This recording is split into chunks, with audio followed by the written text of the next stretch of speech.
that is a national action plan for climate change, wherein around 8 the missions have been launched. Like the solar mission, the water mission. Then so the objective of this mission is, I know, over till 2030, we have to think about 2.5 to 3 tons of carbon dioxide. I think so. This session is important in that way that it deals with carbon credits. How you are able to get carbon credits.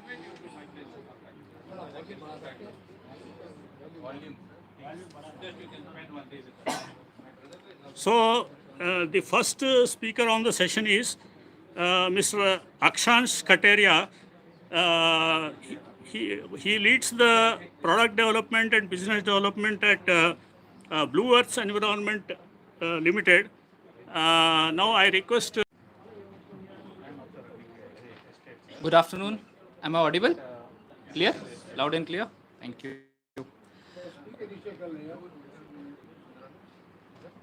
Good afternoon, everyone. Welcome back. So I am Akshansh Kataria, and I lead the R&D, product development and business development at Blue Earth Environment, which is based out in Raipur, Chhattisgarh. So this is a venture by Shanti Group, and I am a proxy to my co-founder here. He was supposed to be here, but unfortunately, due to some unavoidable reasons, he is not here. So please excuse us for that. So now coming back, so what Blue Earth does, Blue Earth is a carbon consultancy and a carbon offsetting firm. So now we have recently entered into biochar as well, biochar production, biochar certifications. So we are entering in that sector also. So can we have the next slide, please, sir? Yes. So we assist the organizations in reducing their environmental impacts. We help them achieving their carbon neutral goals. Then we are one-stop solution for having our cutting edge technology. We have softwares which give the transparency to the Vera or gold standards which is required for claiming the carbon credits. So we play a very vital role there. We are the linking bridge between the organization and the registry under which you are going to certify or you're going to file your carbon credits under. So we also provide sustainability service, which includes calculating carbon footprints and helping organization offsetting their emissions as well. Can we have the next slide, sir? So I'm not talking much on the biochar production or how biochar is beneficial and everything, because I think my fellow speakers have already spoken a lot on that. So I don't want to waste your time on that. So yes, so few of our success stories in the recent past have been, we have done around 2 million certificates generated and traded so far in under the carbon credits. So we have in renewable energy with in-house renewable assets of more than 46 megawatt in India. Then we have green energy. We assist companies in achieving 100% renewable energy production. These are few of our customers and clients which we have already served them. So you can see Haldiram, Jio, BP, then we have Nova Dairy Products, then Tata. So they all have, we have served all the clients, and we have successfully traded their carbon credits. Can we have the next slide, sir? Oh, I'm sorry. Yeah, so that was this slide. Can we have the next slide? Yes, so few of our USPs have been that we provide end-to-end service from registration, validation to verification for generating the carbon credits and trading of the credits and certificates. We have felicitated the documentation and query resolution as a required by registry and auditor. So this is one of the most important aspects in carbon credit, where once you have filed for your registration, you get a lot of queries from the registry.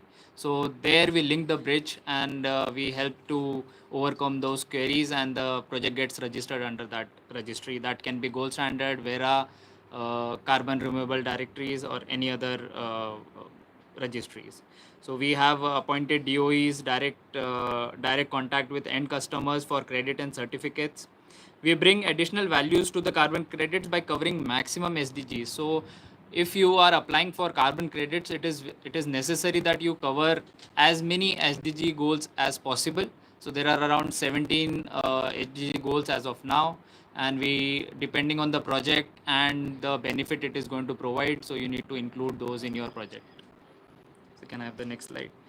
Now coming to the biochar under carbon credit, so every kilogram of biochar produced which permanently binds about 3.5 kg of carbon dioxide.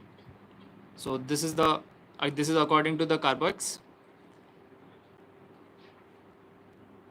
So how carbon dioxide removal can be done? So basically tree plantation and novel methods such as direct carbon capture are few methods.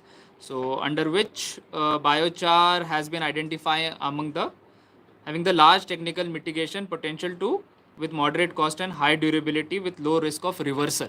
So this parameter that it stays or the carbon is locked in for a very longer period of time, that gives it a very high value to the carbon credits.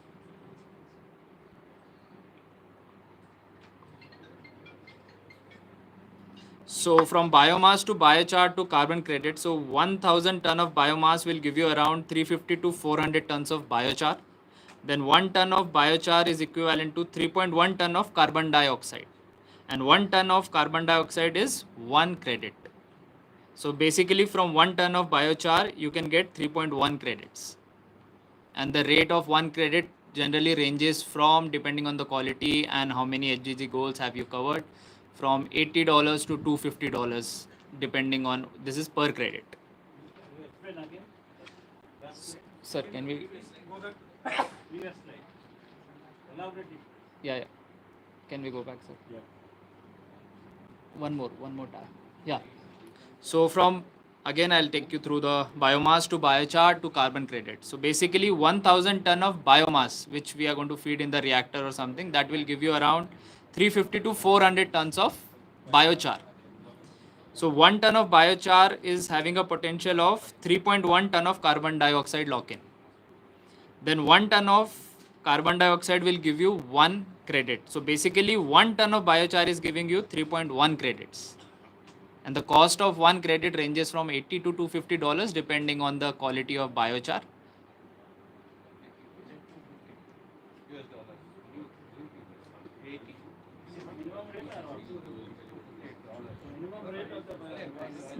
We cannot say that. This is something more like in stock market. The prices can go up, they can come down depending on demand and supply. So it's all on the demand and supply side credit. Yeah, so minimum people have got it till 60 and people have got it till 250 also. Minimum capacity for? Sir, see, now what happens is, so once you are filing for the registry and everything, so there's a cost associated with that. So at least you need to have, say, around 10,000 or 15,000 credits with you to trade, at least. Because the cost associated with the registry and everything is bit high, so you need to cover that as well. So there is a lot of verification process, there is validation process, so there are auditors, there are third party auditors, so all these costs comes under picture. Biochar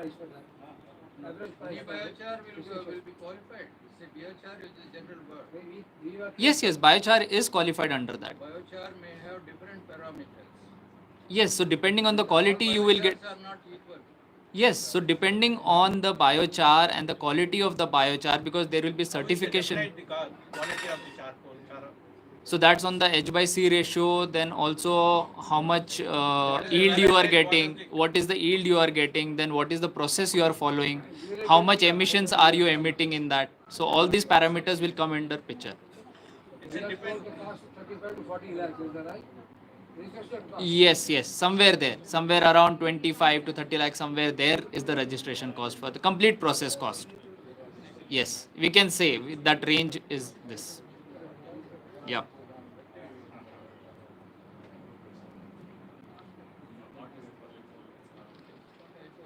So a study has also estimated, okay, we have done this. Yeah, this is covered. So the standards or the criteria for carbon offsetting and reduction certificates. So one is the specific standard or the criteria for carbon offsetting and reduction certificate can vary depending on the program or organization issuing them. So depending on the registry, the things and the laws change accordingly. So you are registered under Vera or Gold Standard. So something. So they have their own guidelines. So according to that, it varies. Then what additionality are you providing? Like how is this project going to be unique? You have to always put a proposal in a way that you're doing something different from the other projects in this. So additionality is one of the major criteria. Then verifiability. So we have third party verifications. Then we have auditors from the registry itself coming and auditing your systems, and then it is certified. Then carbon removal projects should ensure the long-term storage of carbon dioxide or provide durable emission reduction. Measure to address potential reversals such as implementing safeguards or buffer mechanism may be required. But in maybe in biochar we don't have reversal because there's no early reversal. So we have at least 100 to 1000 years lifespan with us, which is a very good lifespan. So we do not need to worry about this in this case. So how, so can we have the next slide?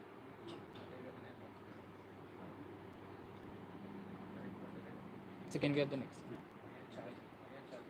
So monetization of carbon credit. So we do the outreach to the buyer, then we do the listing on the online platforms, whichever and however, whenever required. Then we have the pre-agreements for the project development also. So by leveraging these strategies, organization can effectively monetize carbon credits, optimize sustainability efforts, and create value for both the environments and stakeholders. So the, can we have the next slide? Next slide. So these are the registries, Vera, Gold Standards, Climate Action Reserve. So these are all different registries and they have their own guidelines. So we need to follow that, and accordingly we need to register under them. So we have American Carbon Registry also and ISO standards also for this. So we recently, as I just said, that we have also entered into the equipment manufacturing, and Reddy sir was also there with us last week itself, last week. 10 days back he was there in our facility as well. So these are few of our processes and results which we have achieved, and our H by C ratio molecular is 0.36 and H by C ratio is 0.03, which has been tested and verified. Can we have the next slide, sir? Yes.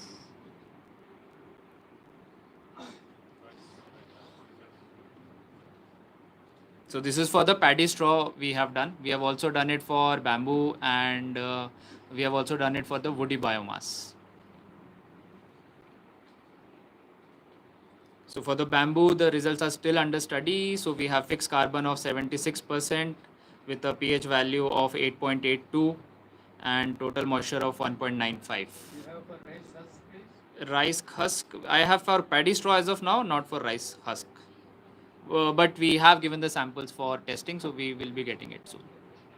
Yeah, we are going to do it for the rice husk as well, because that is the main biomass we have in Chhattisgarh. That's the rice bowl of India. Rice husk, you will be able to test and give us the report? See, testing is done at the lab level, sir. We can make the biochar and give you. Or send the report after making your biochar? Yes, we have to send it to the lab. And then give us the report? Yeah, we can do that. We will get in touch with Definitely, sir. We can do that.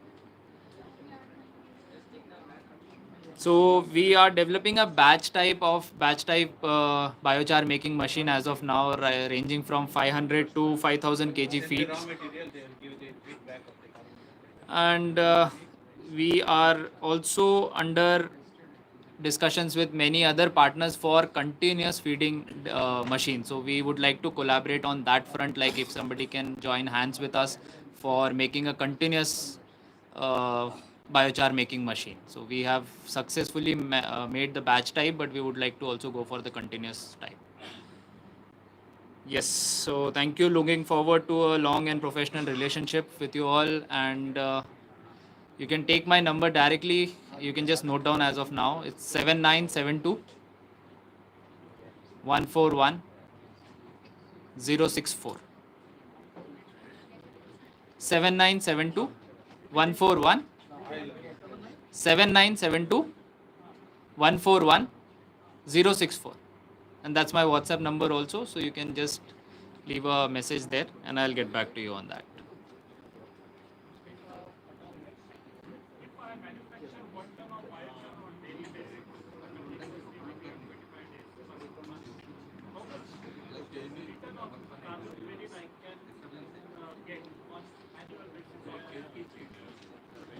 Sir, see, we'll have to do the calculations accordingly. We have the model for it. We have the calculator for it. We just need to feed in that values and we can get the numbers.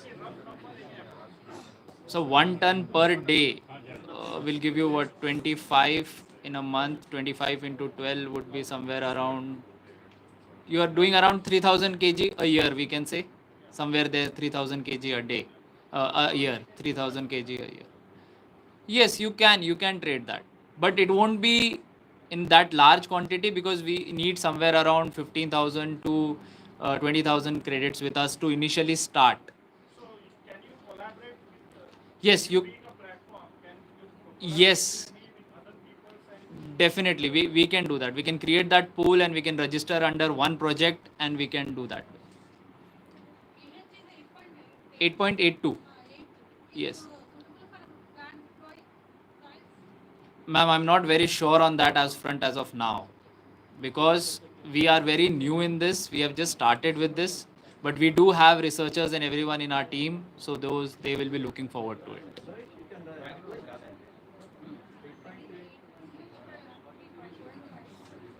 So we'll activate it. This is not activated as of now. This is, we'll activate it or we'll reduce the pH accordingly. Are you feeding paddy straw in Loose form as of now. We will also be doing the palleting and briquetting for that. Yeah, we are doing it on the loose form first, but we will be shifting to briquetting and palleting also. You are selling loosely. Yes. As of now, we are doing that because we have recently entered into this. We were majorly into biomass cook stoves, then we were into hydro projects, we were into solar projects. So this is a new sector for us. That's why we have joined hands with Reddy sir as well. So he would be guiding us on that.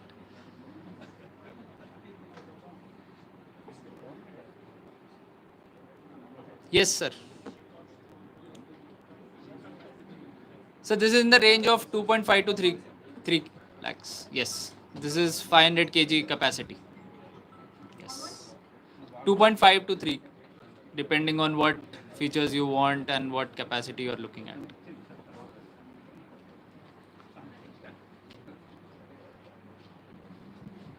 But if anybody has any suggestions or any consultations for continuous, so we would like to really work with that. Yeah,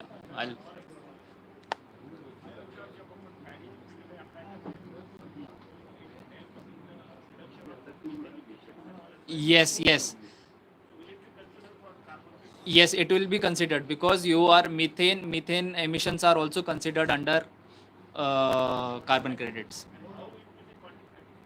So there's a guideline for that, sir. Again, yes, there is provision for that. Yes. Yeah, sure.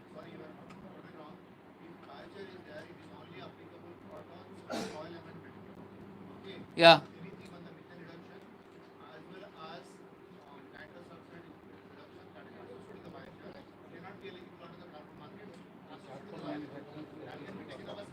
So that can be the additionality in the project. That can definitely go into the additionality of the project or uniqueness of the project. Carbon soil is as much important as Sir, I think we will take the rest of the questions in the last session because we have a separate session, 1 hour session. Okay? Yeah. Thank you. Thank you, Mr. sir. Akshan. Thank you, sir. Thank you, Mr. Akshan. Thank you so much. So please stay with us. Okay. Yeah. So we will share the all the PowerPoint presentations with the participants. Now, now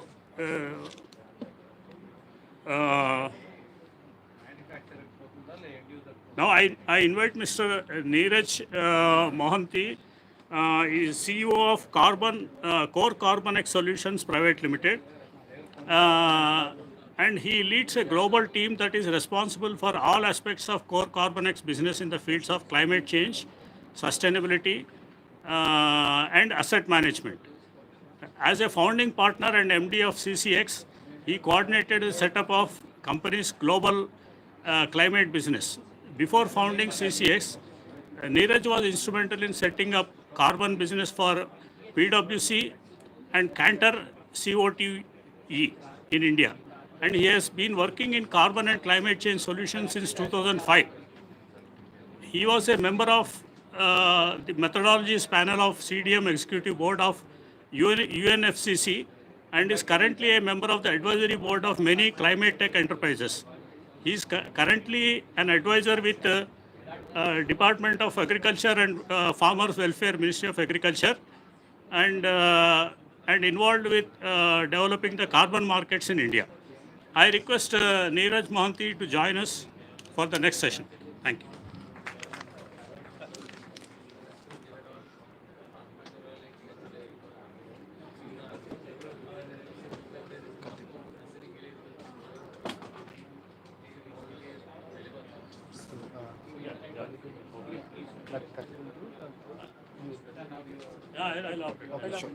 No, fine. Namaskaram, very good afternoon. Myself Neeraj Mohanty. Sir, can you make a slide, sir?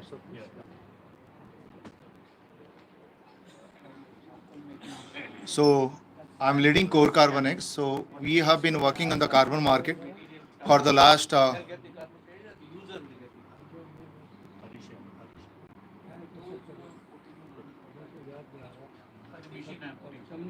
Sir.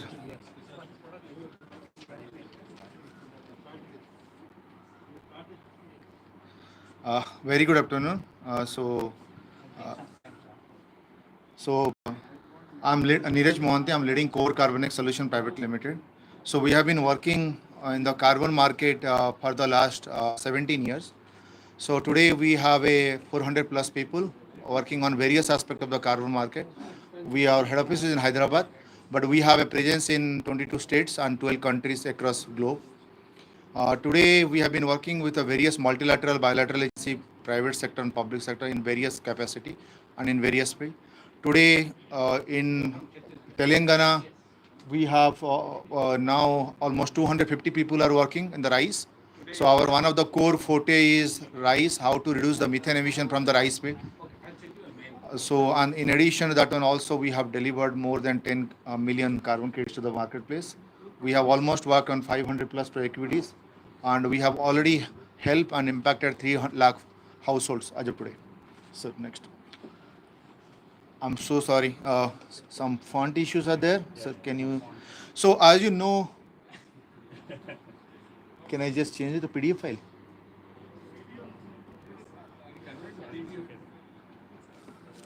Just yeah, I'll just do it, sir. Sir, can I just see what is?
So my apology for the little inconvenience. I'm so sorry. So as I was suggesting, sir, basically we have been working extensively on the carbon market, and as you know, today we have seen the first phase of the carbon market, but for the last 2.5 years, we have seen the second phase, where the focus is becoming project like biochar productivities. So when we discuss today, we all of us are in the forefront of the climate change. Climate change is bringing in the devastating impact, and in this sector, when we talk that what kind of impact we do have, and we know all of us knows agriculture is on the forefront.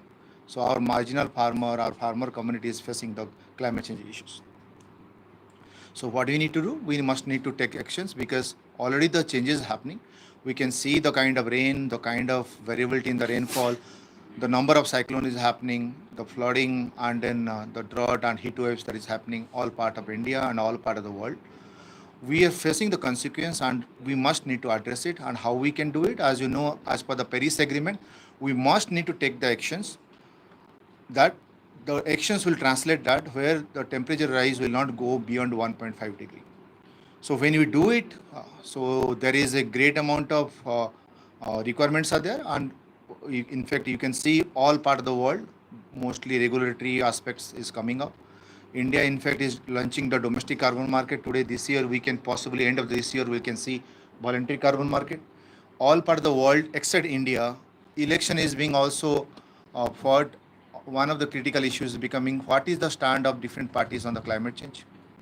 There is insurance cost. If you see the Chennai and Bangalore, certain pockets on the Bangalore, the flood insurance cost has gone up. So this is bringing in a new kind of challenges where the cost will go up. We do have operational impact. All type of corporates are getting in operational impact. Then we have a scarcity of the resources and cost of the resources are becoming scarce. So, and then we already have an increasing operational cost.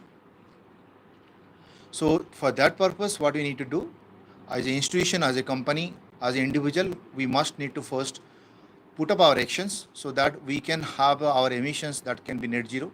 And how we do it? First, we need to identify what are my emissions, or what is the company emission, or what is the institution emission.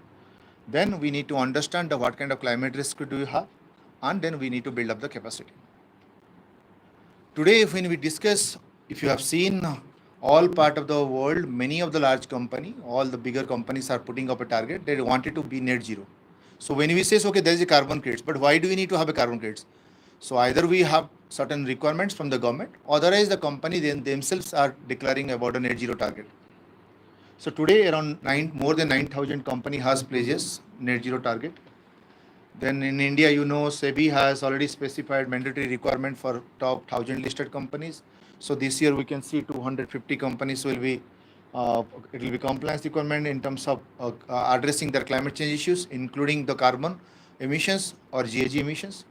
We have seen the new Paris Agreement articles is coming up. There is lots of discussion.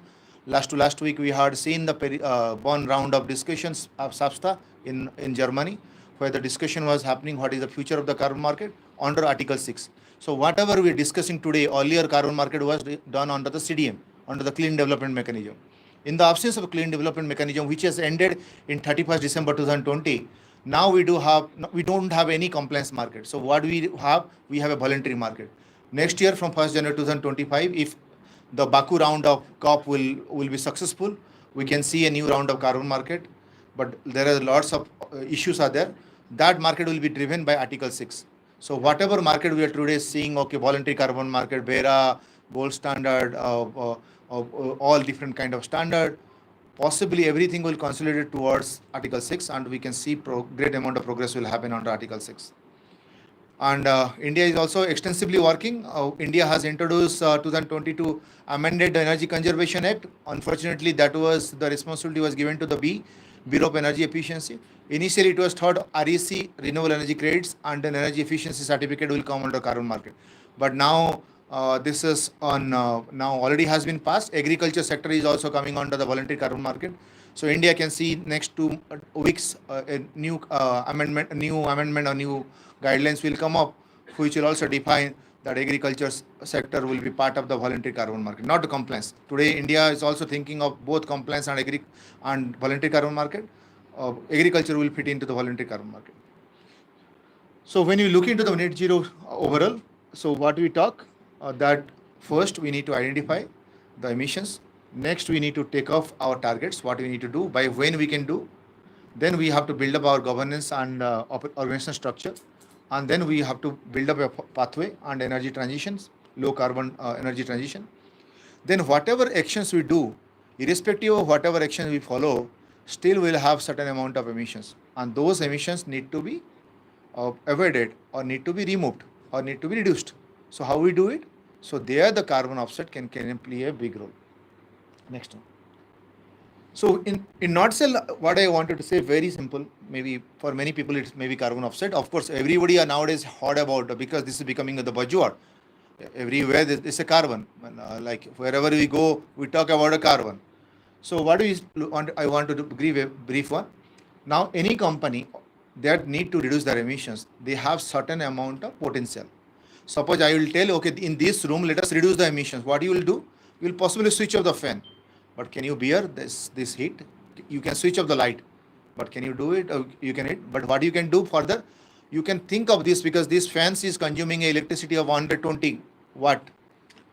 So you can reduce it to 28. Now the energy efficient fans are there. So you can bring in and you can use it. So you will partially reduce your emissions. But then subsequent reductions need to be also done. And as a company, every company is putting up a target without understanding that what their capacity they have, because internally nobody can really make themselves net zero. So there is a limitation. So what options we do have? The options we do have, we can reduce our emission by investing in somewhere else, or somebody else has reduced the emissions. Now we can possibly buy the emission from them. So that is called offset. Next. So when you talk about offset, there is a two kind of offsets. One is avoidance. Earlier carbon market was driven through avoidance, like energy efficiency measure, that is avoidance. Renewable energy, solar, wind, hydro, all these were avoidance activity. Earlier there was a great amount of demand was there, but in recent past, the whole focus is going towards removal. Removal is like biochar. So what happens in avoidance? I am saying, okay, because of my productivity, somebody or somewhere else, the coal will not be burned. So that will reduce the carbon emissions. In case of removal, what you are saying, that I am directly removing the carbon emission from the atmosphere. So when you go to that one, so we look into, there is a few opportunities there, and those opportunities can be capitalized. So when it comes to the carbon market, there is two kind of carbon markets are there. One is a compliance carbon market, another is called voluntary carbon market. So anybody who can reduce the emissions can have a potential either under the compliance market, they can sell the surplus amount to the concerned person who have a deficit, or somebody have a voluntarily they can develop and can sell it to the carbon credits to somebody who already have a deficit. So today we can see the compliance market, almost compliance market is not there, but the compliance market is coming up under the Article 6.4 and Article 6.2 under the Paris Agreement. India is launching the domestic carbon market under the CCTS, is Carbon Credit Trading Scheme. There also will see initial days this year we'll see voluntary carbon market, which will be compliance market in the future. But India is also targeting 7 sector on the compliance market, which will be mostly focusing on the energy efficiency measures. Would jurisdictional credits also come under compliance market? Jurisdictional credits has not been derived as of today. So if tomorrow it will be derived, it will come under compliance market and can be also voluntary carbon market. So, but then we need to define that, okay, how do you function it? So, A lot of EDCs and a lot of players are moving towards jurisdictional credit. not really. There is no hardly any development is happening. Basically, jurisdictional credits is coming under ITMO. This is Article 6.2. And there is a slow progress under the Article 6.2 because there the country ownership need to be defined. And all the countries are not agreed upon that one. That's why if you can see the bond round also, there is not much progress has happened. But then I totally agree with you. Some of the future potentials are there. I see EDF doing that. EDF, environmental defense. I think so that is a minuscule. The size of kind of carbon market, whatever they are doing, it is a minuscule. And there must be some of the small islands and Latin American countries. So when you look into, go back please. So when you look into the voluntary carbon market, voluntary carbon, what happened? 31st December 2020, the Kyoto Protocol got ended, and there is no future for the what will happen to the compliance market. With the uncertainty, the voluntary carbon market has picked up. Now today we can see at least recognizable voluntary carbon market is Vera, Gold Standard, Puro Earth, even Carbon Standard International under the Biochar. So what we can see, there is a potential. The potentials are domestic, potentials are international. The future carbon market under the Article 6.4 also will observe in sector like aviation, shipping sector, and also as well as domestic carbon market. Next. So when you talk about that one totally, if you can see all part of the world, the emission trading scheme is coming up where the country, different stakeholders will work together and are trying to reduce the emission. Today, almost 18% of the global emissions is under the emission trading scheme. If you see in India, the emission trading scheme is already under development under the Bureau of Energy Efficiency. This year we can start. Currently, I'm advising the Ministry of Agriculture. In the Ministry of Agriculture, we are also trying to bring in the pilot productivity, including 13 state university, and ICR Institute has been already nominated, and CGR Institute like ICRISAT and IRRI, International Rice Research Institute, is also onboarded. So we can see this year also the agriculture sector, the ministry will play a bigger role. They're trying to develop the capacity in terms of the pilot productivities. Next. So we look into this one, why we talk about a carbon removal, because what has happened, evidence has gone through lots of criticism during the last few years. So the whole renewed focus is also carbon removal.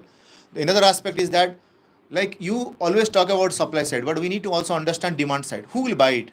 How they'll buy it? What kind of standard will influence it? Today, science-based target initiative that has been initiated by the WRI and other institute has taken a main role where many corporates are going and declaring themselves net zero. So under the science-based target initiative, they have a provision for the carbon removal. So that's why everybody is jumping into carbon removal. But carbon removal still is expensive. It is still have its own limitation. How much we can achieve, we don't know. But then the prime focus today is on the carbon removal. When you look into the carbon removal, afforestation, reforestation productivity comes in.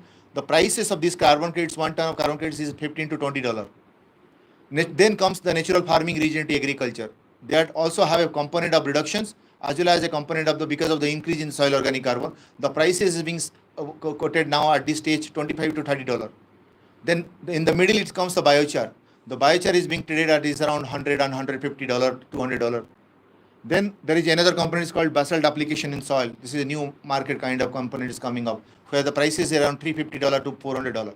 The another is a direct air capture. You can directly capture the air and then make it inorganic or store it underground. There the carbon credit is $500 to $1,000. So as per the productivity, the price is also differing. Next. So when it comes to the biochar, biochar is on the central because the beauty of the biochar is that it can be scalable. It can bring in lots of impactful result to the farmer community, and it can have a great amount of impact to the society and ecosystem. So when you talk about a biochar, it also have inherent value. Today, all the biochar productivity we are talking about, mostly even including us, we are being driven by the carbon market. But today the prices is around $100 to $150. But as a project developer, I can always suggest my client also that if you are not doing decentralized artisan biochar, if your model is based on the centralized biochar or high tech technology, always look into the other component. Don't bring in your carbon revenue and don't make your central carbon revenue as a central part of it. Today the supply is lower, the prices is, that's why 150 200, because the way the biochar sector is coming up, not in India but other countries, the way it is coming up, I'm sure number of credits will be there in the market and the price may collapse. So be prepared for it. So don't take all the risks because of the carbon credits. So when you look into the biochar, so there are two components. So what is then we talk about why biochar, because there is a two components in the biochar. One is the semi-persistent carbon, which is the mean residence time is around 50 years and it can gradually degrade. So it is around 25%. The other component is that polyaromatic carbon, which is around 75%, and it lasts for 1,000 years. So 1,000, it is like a graphite. So you can put in the soil, it will store as it is. So 75% is there, so it is a permanent storage. So that's the beauty of that one. And if the hydrogen to organic carbon molar ratio is less than 0.4, so the potentials of storing in the soil is much more larger. So that's why the quality factor has been put up that it has to be less than 0.4. Next. So when you look into the carbon market, the landscape is that aspect is that project planning. So we need to very carefully look into what are the components are there, how does it financially feasible, how much carbon credit it will really bring us, what are the technology I'll choose, choose the technology, what kind of biomass I need to choose. I need to have those kind of components. All these project developer, like it may be the biomass supplier, it may be the farmer, it may be the NGO, it may be the community, it may be the municipality, it may be the household. The other component is the investor. So because you're raising the money and you need to be accountable how you'll pay back. Then you need to do a baseline survey. You need to understand what kind of biomass you are collecting, where you are collecting, what will happen to the biomass in the absence of productivity. So you need to also follow those requirements. It's not that you take out all the biomass so that the soil will be depleted without the biomass. So look into those components. Then you look into the financing component, you look into the feasibility study, then develop the project development. In carbon project cycle, everywhere there is a project development cycle is there. You need to choose which methodology is required, what kind of carbon credits are there, how much is the carbon credits are there. It will differ from technology to technology. Like take a case of pure earth, which is a standard, where the carbon credit is a high tech. So there the potential of the carbon credit per ton of biochar will be around 2.5 ton. If it is a artisan carbon credits, artisan 1, which is a quantity, your carbon credit potential will be something vary between one carbon credit per 1 ton of biochar to 1.3. So again, you have to also there you need to look into that. We have to do a compensatory plantation of basically because to reduce the methane, because the methane emissions is much more larger. If you don't do any plantation, the artisan biochar does not bring you any carbon credit to you. It is a zero. So because methane emissions is zero. So you need to very carefully choose which technology you are choosing, what kind of components are there. Even standard to standard will differ. There's no standard figures are there. Okay, this will derive this one. But on an average, if it's a high tech, it will be 2.5. If it's a low tech, it will be between 1 to 2.5. How you compensate your methane emissions. The other one is the project development. In the project development, what we need to look into the methodology development.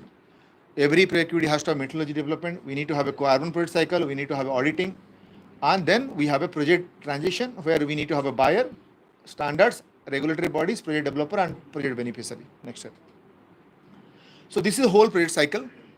We need to do a feasibility assessment.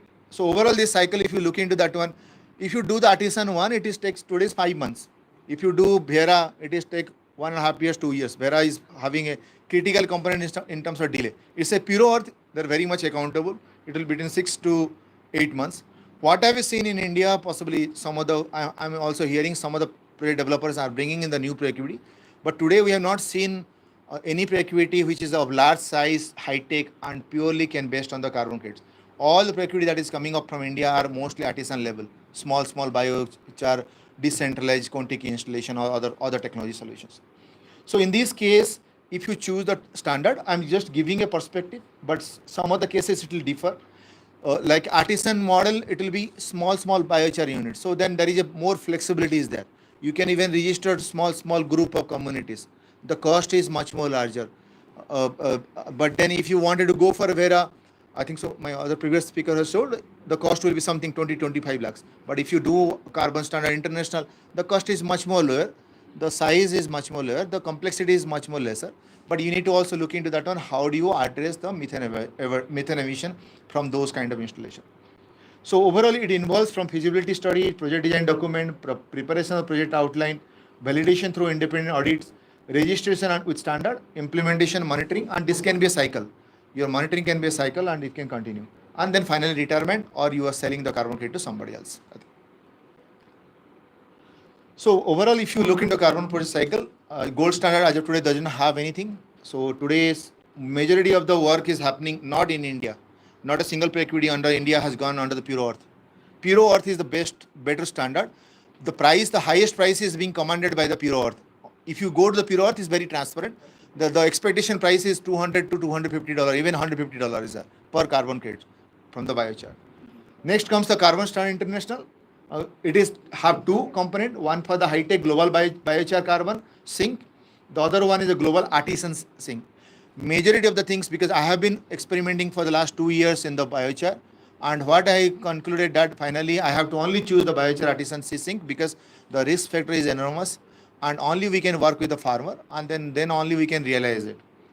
So, and then Vera VM44, not a single equity has been registered, but then people are developing, and including in Telangana, some equity is under development, and we can further see some amount of outcome will be there by this end of this year. So today, when you wanted to look into the low tech like Kontiki, choose between the global artisan sink and VM044. Your credits if you go for a Vera, your credit is negligible. If you Kontiki your thing, because there it does not, because one of the problem in the artisan model is that around 30 kilo of the methane will be emitted from the 1 ton of biochar productions from the Kontiki kind of thing. So you need to compensate that one. So global artisan sink says, because methane is a low gastations global warming potential gas. So that means methane, the moment you burn, it have a larger impact in the atmosphere. So it need to be compensated within next 20 years. So the best part under the global artisan sink says, it says you need to also plant the trees. So you need to also understand that whatever production is happening, with respect to that production, you need to also plant certain number of trees so that the methane emission, whatever will be there, it need to be negated. Otherwise, your carbon emissions is zero. Even if you produce the biochar, the emissions will be zero in the global artisan sink or BM44 unless you don't take this kind of precaution. Similarly, BM44 also you need to look into that one, how much will be the emissions, and then based on that one you need to do the calculation and need to reach out. So when it comes to high tech, if you're planning out high tech centralized, so look into the pure earth and Vera, because that's both more beautiful, more standardized, and it's also advisable because with a carbon possible the biochar will not be sustainable. You must need to look into that one. Other component that includes the oil, includes syngas, and if you can really use the gas for some heat purposes. So overall, as we look into that one, every standard have certain methodology. These are the standard because some people have come together, some institution has come together, they have established some standard, and we as a project developer are following it because that brings in a credibility. Today we are following all these standards. All these standards have a certain methodology. You need to look into the methodology. So all these standards also have issues in terms of permanence factor, how the biochar has a permanence factor. Then what is the emissions during the production, during the transportation, during the processing. Then what is the margin of security? There is a certain amount of uncertainty is there. We need to look into those uncertainty. Next. So whatever in the carbon market, when we talk about everywhere the carbon market does, one of the critical components is in terms of integrity issues. And those integrity that need to be addressed. So that's why you also, when you plan out a equity, must look into that one. You need to look into the governance structure, tracking, how do you make it transparent, robust, independent third-party validations and verification is required. Look into the additionality, permanence is a critical issues, robust quantification of emission reductions, calculations, and no double counting. Then bring in the sustainable development indicator, including the co-benefits as well as contribution towards net zero. Next. So in case of baseline project scenario, in biochar, it's very critical. In biochar, every equity you need to do, you need to look into and you need to define the project boundary. Under the project boundary, under the biochar, it says whatever biochar is being produced and it need to be used for soil and non-soil application, which will finally result in permanence. So if you are claiming the biochar, that one, today it does not allow you to claim any other carbon credits, emission reductions, or anything associated with other activities. At least today it is not there. Tomorrow it may happen, but biochar methodology limit you that today if you are using the biochar and there is an improvement in the soil organic carbon, you cannot go back and again claim the soil organic carbon improvement as a part of the carbon credits. So there is a limitation is there in the biochar activity. So in biochar, you need to define the baseline. You need to look into that one, what is the baseline. So there is no carbon storage is there. And in the baseline, which the biochar was decayed or was burned. And in case of project development, you need to look into that one, biochar production, what kind of technology options you have, high-tech or artisan. And then what is the energy efficiency, because all the high-tech it says in Carbon Standard International, it says around 60% of the energy need to be reused. So energy efficiency has to be 60%. So you need to look into that one. What is the carbon hydrogen to carbon organic carbon molar ratio? You need to look into that one. Then you need to have a MRB. The very good, the better MRB you have, you will have a better price. Then you can also have a permanent carbon storage. You need to look into that one. Where finally, once you biochar produce, you will not get a carbon credits. Where you are supplying it, where how you are using it, that also matters a lot. Then other aspect is the additionality. Additionality is also core component, and you need to look into that. So overall, in the nutshell, I just want to give you in emission reduction in the biochar. One aspect is that during the storage, how much is the emissions? You need to look into that one. How much is the uses of biomass emissions and transportation? You need to look into that one. Then we need to look into that one. E-production, during the production, how much is the emission? So what happens in the productions? Some of the cases, like I was talking about low tech, it also have methane emissions. So you need to look into that one, and how best you can address those things. You must need to address as per the condition given in the respective standard and methodology. Then once you use the biochar based on the uses, possibly you need to re-look into that one.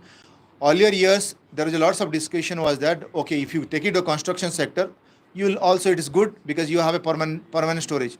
Now there is a discussion is that even in the construction sector, once you destroy the buildings, because the building life will be 60 or 70 years, so there is a leakage of biochar will be there. So you need to re-look into that one. So the methodology is also going through a process where we are trying to understand what kind of leakages are there and how we can really address those concerns. Because when you talk about biochar, it is for 1,000 years. Next. So what do we discuss? Everywhere there is a potential is there. We need to have a very good monitoring, reporting and verification systems. We need to have a reporting framework, possibly use the digital technologies. I think so many of the stakeholders are already doing it, digital technology. IoT based systems are already there. My other speaker has already told in all their technology intervention, they're already greatly enhancing their capacity in terms of digital technologies. Next slide. So I'll go into this one, whatever we are implementing. So we are implementing ContiClean because I told, in fact, we have really re-look into that one, what is the potential in terms of biochar. But today, when you talk about a biomass in India, biomass is getting competed against to the biodiesel policy, ethanol. Lots of power plants are now trying to consume 5% of their fuel from the biomass. So biochar will not be so easily available in the future years. So look into those factors. So it has to compete with other sectors. So you need to compete with other sectors. So for that purpose, you also look into that one, that what are the solutions are there and what are the solutions there. If the farmer, they themselves will be involved and can get benefited out of it, so they will have a ownership. So that's our model. We are trying to bring in the farmer and then making them the owners of the carbon credits. So here we are trying to do it under the Carbon Standard International, so basically artisan model and VM44. So here the focus is smallholder farmer, focus is on soil application, and then hydrogen to carbon, organic carbon ratio has to be less than 0.4. And whatever methane emission is happening, so we are trying to do tree plantation to compensate that one. So then we are using also digital MRB on that one. Cut next. So I just give you a simple calculation. This is a cotton one. So it is around biochar that is produced around 100,000 liter, and then the density is basically 0.25 I have taken, and then carbon content 83%, and then conversion of that will result into carbon. So if when you wanted to convert into CO2, it will be converted into 0.76 ton of CO2. So to look into the carbon expenditure, because the transport and other emissions, we take out 3% of the total emissions out of that one. And in this case, semi-persistent carbon will be around 26%, which will be decay during the 1,000 years. So what we are trying to look into, so that's why we're deducting 26%. So net carbon permanent storage, we are only considering 74%. So this is resulting in around 0.54 ton of CO2 altogether. So then there is a methane emissions. When you look into methane emission potential is around 30 kilo per methane emissions per biochar per 1 ton of biochar production, and it's huge. And as already told, methane global warming potential for 100 years is 25. But today, if you can look into 20 years, because in the biochar methodology, the impact we are looking into that and how quickly the impact of methane is there. So because of our biochar activity, methane is getting emitted and it has an impact. So overall, whatever impact is there, we have to consider 86 ton per ton of methane emissions. So that negate everything else. Whatever gain you will do it from the ton of CO2 from the biochar production and soil application, if you take in the methane into account, it will have a larger impact, and then emissions benefits will be almost negligible. So what do you need to do? Under the methodology, it has also provision. You can also look forward, and a part of the equity, you need to ensure that you do the plantation, and the plantation is there for around 20 years.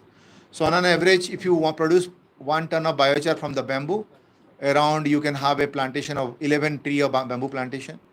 So in this case, cotton, we are trying to do combination of mango, neem, and aula, a combinations. On an average, the trees will be something 30 to 40 trees on an average. So there is also different species, how many trees is required, also it is being given. So you can look into that one and you can take up the steps on that one. Next. So overall aspect is that demand for biochar credits is enormous. Today, lots of buyers are there. But looking to the prospect, today is being sold at $100, more than $100, $150. And great amount of demand is there. But we'll also need to look into that. And in Indian condition, collection of the biomass is a critical challenge. Then tomorrow, when the Article 6 is coming up, even all the market will be driven towards Article 6. But biochar, I'm not sure. Biochar itself has already taken a major step. But any equity that will get a government of India approval under Article 6 will also command a better price in the carbon market. Then also we need to look into that one user base, where it will be suitable. Then one of the critical challenges what we have seen from the cotton belt, getting the water is a critical challenge, particularly for the artisan, the low-tech technology. So that kind of water is also, the farmers are concerned about that, the kind of water that can go for the biochar. Then creating interest among the farmers to execute the equity is also critical challenges. Farmer today is released whether about putting up any additional effort, and even if there is a monetary benefits are there. So we need to educate them, we need to work with them, we need to make them understand that what are the potentials are there. So with this one, I'll just end my sessions. Thank you very much. Appreciate it. In this session, you told about Article 6. Is it a constitution of India? No, Article 6 under the UNFCCC, under the Paris Agreement.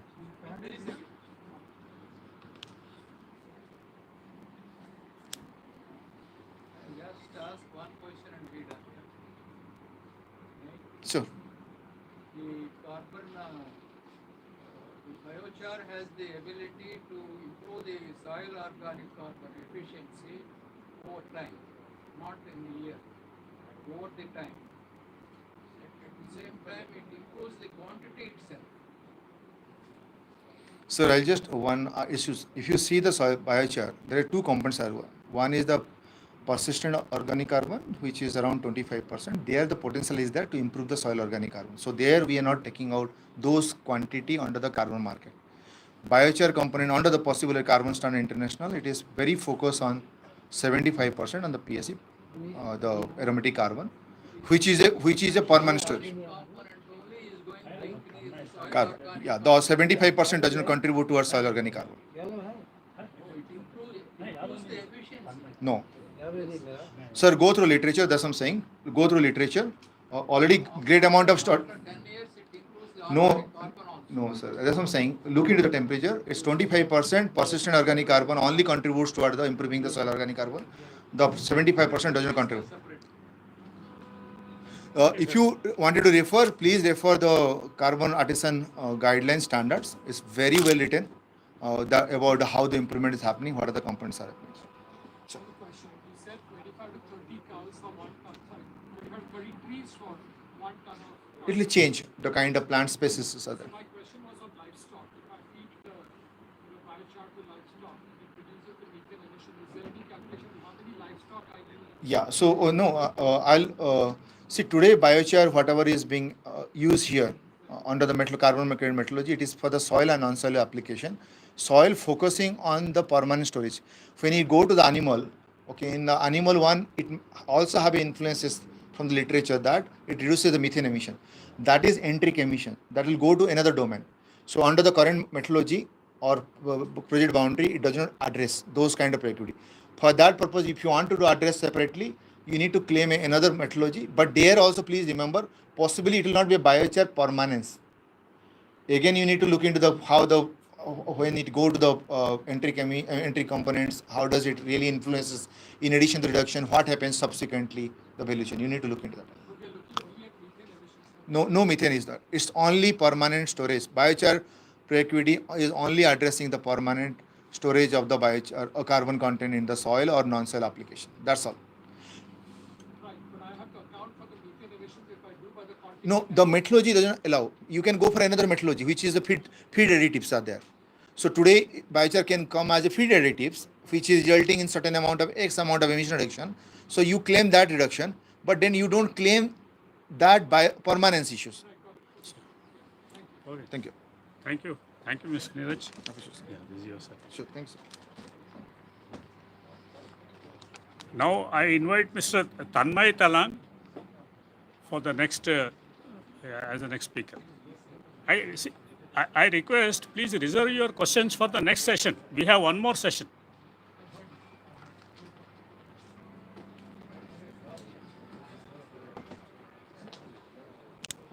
Thank you so much. My name is Tanmay Telang. I represent Takachar as the head of business development. I'm not here to speak about carbon credits per se as a subject, but Monty sir laid out an important point, right? He mentioned that cost-effective collection of biomass is an important consideration while producing biochar, and our solution exactly does that, right? So before I dive into it, let me introduce myself. I am Tanmay Telang. I am originally from Pune. I've done an MBA from Colorado State University in sustainable entrepreneurship. And my experience and my passion always revolves around working with startups addressing the sustainability issues. So just about 2 months back, I've joined Takachar. So let's begin with our presentation.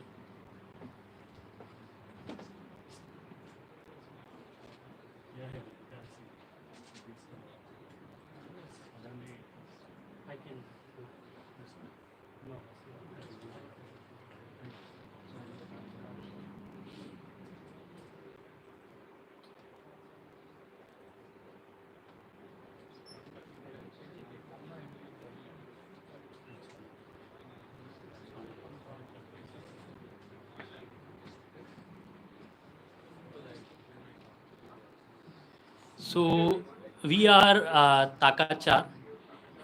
Any? Oh, you need to.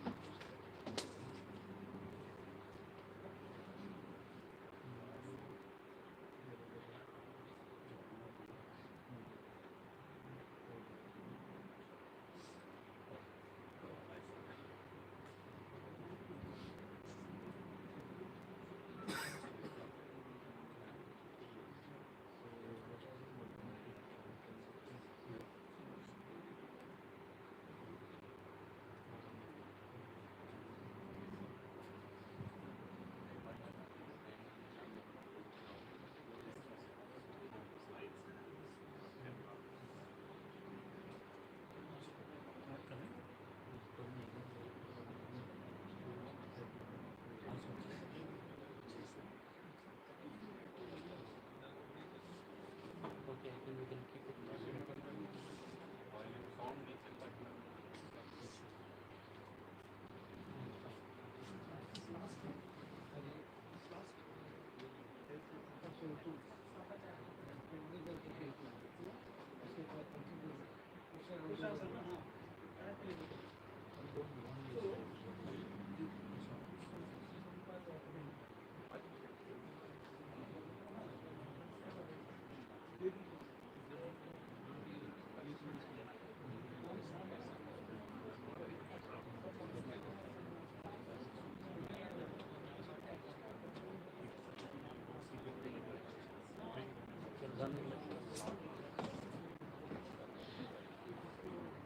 Yeah, is this visible?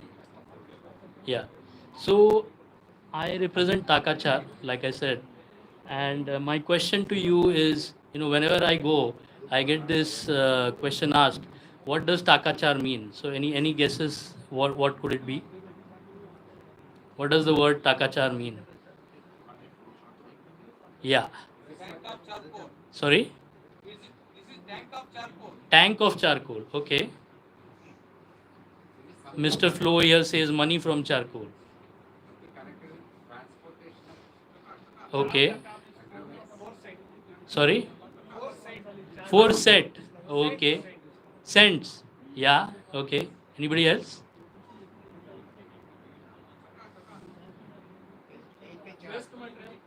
Okay. I'll take a last one now. Sorry? Guaranteed. No, no, no. I wish it was like that. But Mr. Flo is right. So taka in Bengali or Bangla language is money. Char is biochar. So it's simply making your waste count into generating money. Right. Yes. So you're right. So go to the next slide. So all of us are aware what the problem is. It's the open burning of biomass, largely by farmers in India, and that was the root cause why we started this. We wanted to address this issue. Globally, if you see the value of burnt biomass is about $120 billion. So that's a lot of money which is going waste. The key question is why is it happening? Next slide. So, see, as we can see, biomass is an important feedstock for many of the large industries, right? You can take a look at renewables, biofuels, fertilizers. Even in India, NTPC buys a lot of biomass, right? But the solution is not scaling. The problem is still there. And why is it happening? Why is it so? This is what we want to know. So all of these units that I mentioned are large scale, centralized, capital intensive, solutions that exist. Next. But the biomass has a logistical challenge. It's loose, wet, and bulky. It has a lot of there's a lot of cost associated in terms of transporting it to the large centralized units which can consume that biomass. Go to the next slide. Next slide. Yeah. So what we are doing about it is we have built a mobile pyrolysis reactor which can be mounted on the back of a tractor, and that can go to the source of the biomass as close as possible. I'm not saying that we go directly into somebody's farm as an individual unit, but let's say in a radius of about 1 to 2 kilometers, this machine can be transported, it can be fixed, and then the biomass can be used to convert into biochar. So our vision is to have this decentralized unit, right, to the doorstep of the people who burn this open rice straw or the biomass and take it there. So we want to scale this decentralized technology to as many developing countries as possible. So our conversion process, the moment you put in biomass, till the time it gets converted into biochar is about 30 minutes. That's called the residence time. It takes about 30 minutes when you start, and it requires no external energy like most pyrolysis units. Once you start with a small amount of fuel, the energy that is generated within the unit itself, because of the thermochemical process, the process is a continuous one. This is not a batch process. Next. Okay, so we are using a very simple technology, right? This is called open torrefaction process, and what it does is, the basics of pyrolysis, where you roast the biomass in a controlled form of oxygen. The USP or the secret sauce for us is using software technologies to control the amount of oxygen and the flow rate of the biomass. That is what is unique about it. Next one. Yeah. So if you see pollution control, we are about 95% less emissions than open burning. So on the left, you see the status quo, and on the right, you see the lab scale version of where our Eureka moment was in terms of understanding the effect of this technology. So it's clean burning versus open burning. You can see that, and ours is a clean burning technology. Next one. Can you go back?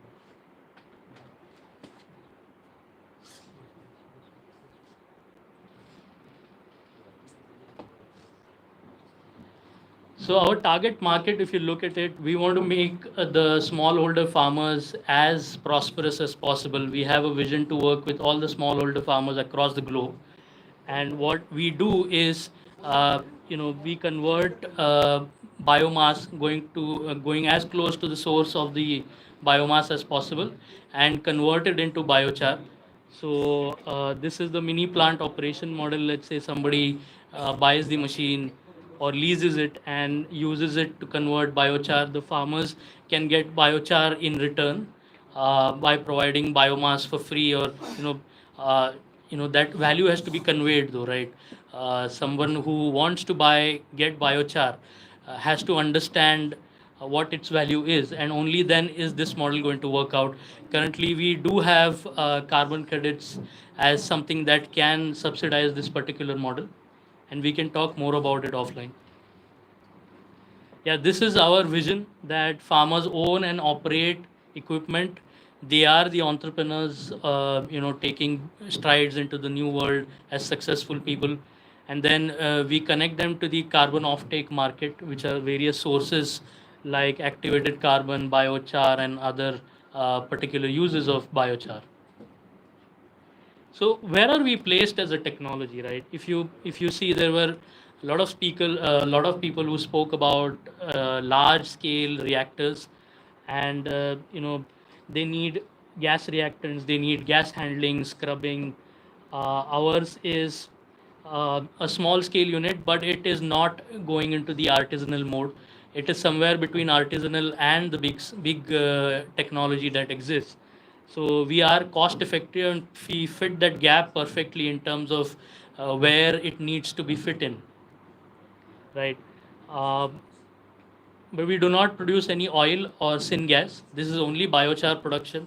There is also a large amount of heat that gets generated, and we are working towards commercializing that aspect. So we are going to do a stacking process wherein currently there's biochar, then there's going to be heat, and then there's going to be carbon capture, which is on top of this. But we're still working towards all of that.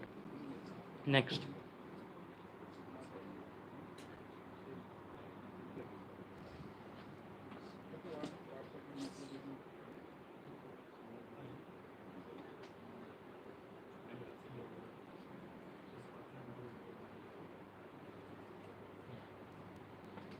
So this is our team. Vidyut Mohan is the CEO, and Kevin Kung is the CTO, who has developed this technology. He's based in Canada, but he did his PhD from MIT, and this is where the technology was invented. Then we also have Amit Sharma, who's working as the product lead. He has a master's in design from IISc, and I have joined just recently as the business development head. So we have a pretty strong background in terms of the combination of business, technology. Next slide. So we have been supported by reputed institutions. We have won a lot of prizes in terms of what this technology is and what it is trying to do to bridge the gap between large centralized units and artisanal methods of production of biochar. Thank you so much. Any questions? Please ask. Okay, so sorry. So I am available offline to meet you. I can take questions then. Thank you so much. Thank you, Mr. Tanmay. Thank you, Tanmay. Yeah. So, You want my number? it is there in the PPT? No. It is the old one. My number is 750 76 59 855.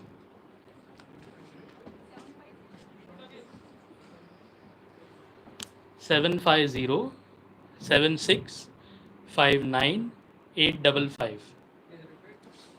Again, 750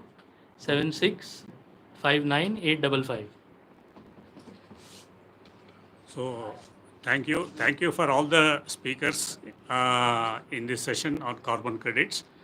And now we have come to the end of technical session 2. And now I request all the participants to fill up their feedback form so that in the next session, along with the feedback form, you can give us the questions also, specifying the speaker, whom you wanted to address, and then we will take up the question and answers in the next session. Shanti group lecture is given by whom, sir? Shanti group, Shanti group slides are there. Lecture is given by some faculty. May I know his name, sir? Shanti group, Blue or Acha, Miss, blue or Blue Earth, blue or blue earth. May I know his name, sir? Mr. Akshat, Mr. Akshay. Akshat. Thank you, sir.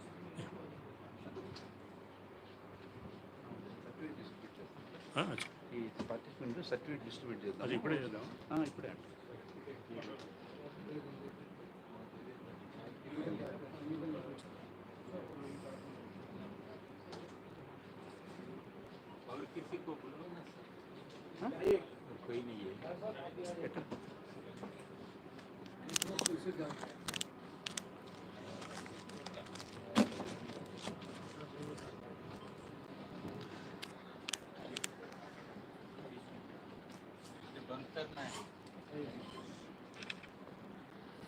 Before going to tea, we have one program, distribution of the certificates to the participants.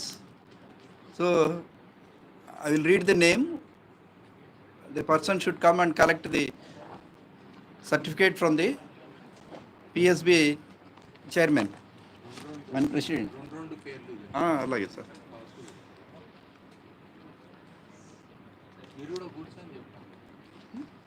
ఇది రాదండి mic.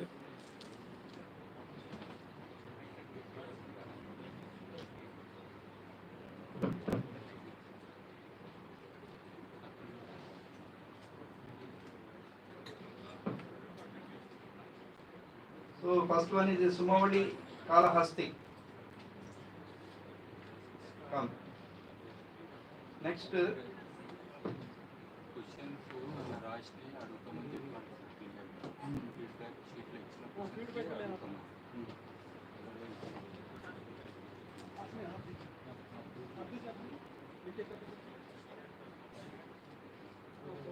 So applause. So youngsters, we are encouraging youngsters. These certificates are useful for your. Hassan Chaitanya, founder. Hassan Chaitanya. Okay, next. Satya Ramesh, retired scientist. Correct. Next. Payal Sahu, PhD scholar, Amit University. Next, J. Vijay, scientist, agronomy.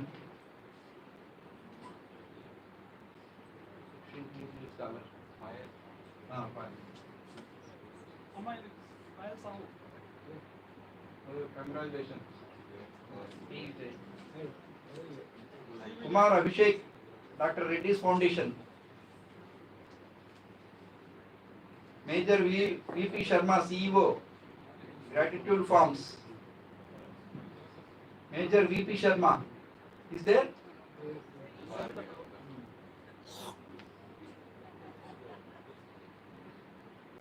V. Vani Reddy.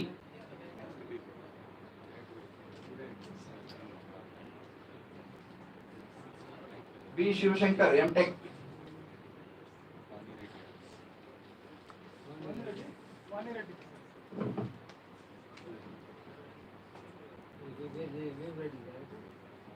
R. Shivashankar, MTech.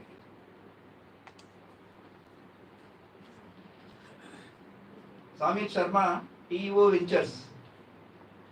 Shamit Sharma.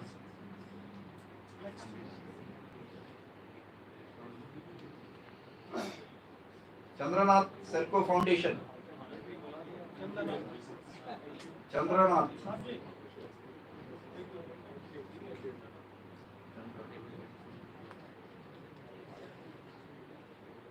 Raghavendra Joshi. Venugopal, C. Venugopal. Chandana Jyotiliyal Project Coordinator.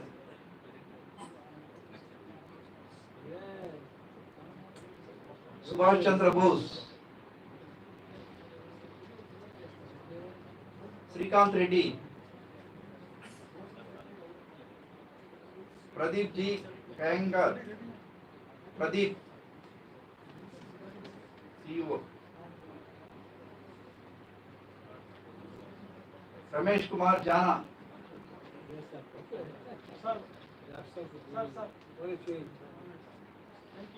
Ramesh Kumar Jana.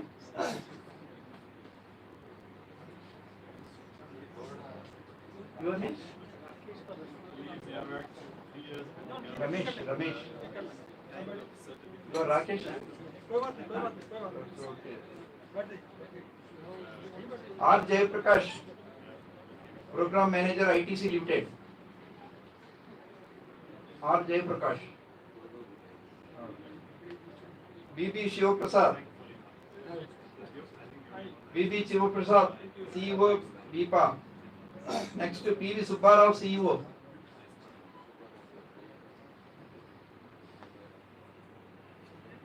Devrati Chakraborty.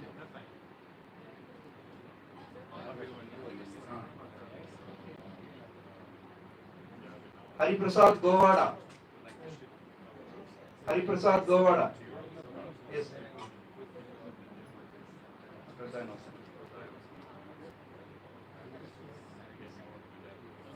Yes, Karthik Rao, Vice President Core Carbon.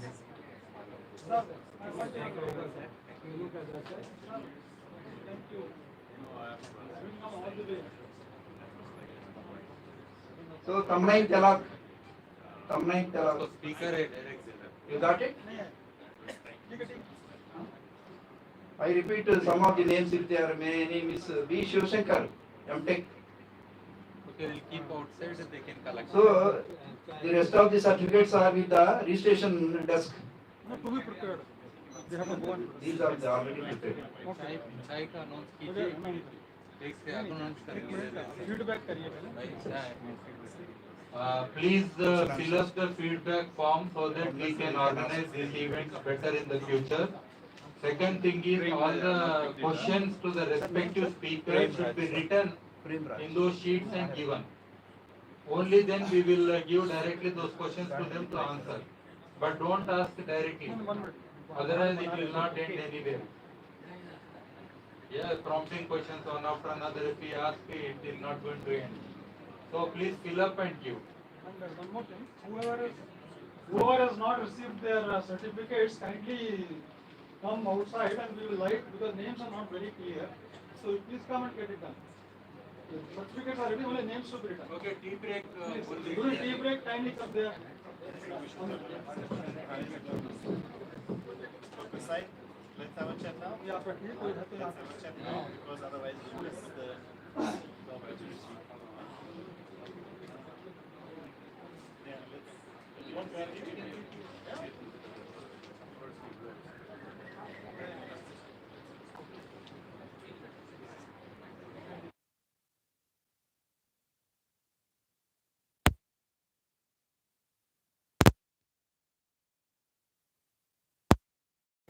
Perfect. You have the best one. What a serendipity we want. Yeah, yeah.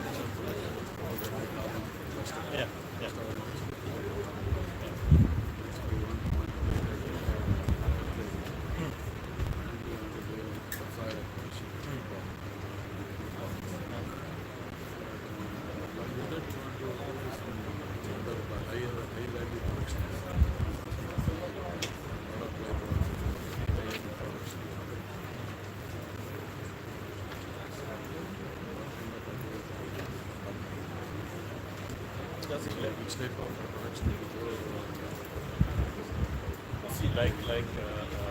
See, she also mentioned, you can go. I mean, you can go either way. You can go the artisan way, or you can go. I mean, call it artisan or low tech.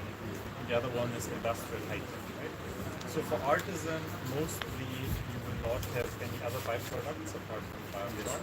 So that if you want to have good vinegar or something, that will fall away, right? That is not